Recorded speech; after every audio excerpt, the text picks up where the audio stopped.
کرنی تھی. فون پر بات کرنا مناسب نہیں لگا، بیٹھ کے بات کر لیتے. ہاں کہو، ایسی کیا بات کرنی تھی تمہیں؟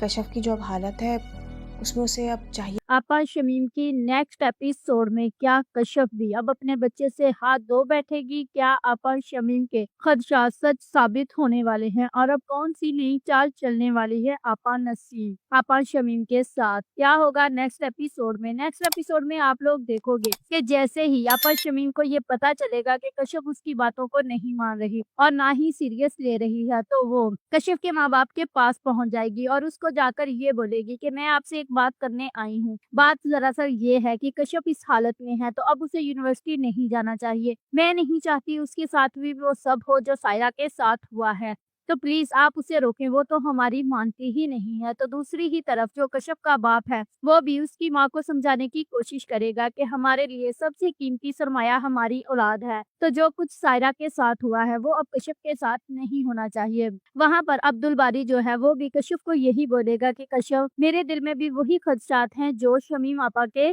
دل میں خدشات ہیں، تو میں بھی یہی چاہتا ہوں کہ تم یونیورسٹی نہ جاؤ. لیکن کشف وہ بات سننے کو تیار ہی نہیں ہوتی. وہ کہتی ہے کہ میں اپنی محنت کو ضائع نہیں ہونے دوں گی اور میں یونیورسٹی ضرور جاؤں گی.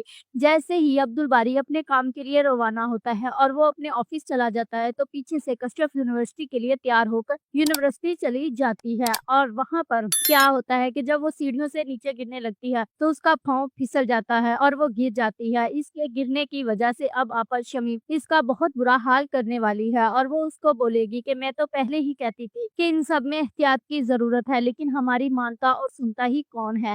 مجھے پہلے ہی پتا تھا یہ سب کچھ ہونا ہے. تو کیا اب کشف کے اس رویے کی وجہ سے عبد الباری اور کشف ایک بار پھر سے الگ ہو جائیں گے اور آپا شمیم کی دل میں جگہ بن جائے گی پھر سے عبد الباری کے، اور کشف سب کی نظروں میں بن جائے گی بری، یا پھر اس کے بچے کو کچھ بھی نہیں ہوگا اور لیکن وہ پھر بھی اپنی یونیورسٹی سے ہاتھ دھو بیٹھے گی؟ تو دوسری ہی طرف جو نسیم آپا ہے اس نے ایک چال چلی ہے، وہ عبد الباری کو یہ کہے گی کہ تم آپا شمیم سے بات کرو اور اس کو یہ بول دو کہ صادق اسی گھر میں رہے گا اور تمہیں اس کے رہنے سے کوئی مسئلہ نہیں ہے. تو جب عبد الباری آپا شمیم سے یہ بات کرے گا تو آپا شمیم بھڑک اٹھے گی اور اس طرح دونوں بہنوں کے درمیان لڑائی جھگڑا شروع ہو جائے گا. تو اب نسیم آپا بھی یہ سوچ رہی ہے کہ اب اس چال سے میں دیکھتی ہوں کہ کس کا پلڑا زیادہ باری ہے، عبد الباری کا یا پھر آپا شمیم کا. تو یہاں پر مجھے یہی لگتا ہے کہ آپا شمیم ایک بار پھر سے جیت جائے گی اور ان دونوں کو الگ کرنے میں وہ کامیاب ہو جائے گی. If you like this video, subscribe my channel, press the bell icon for more.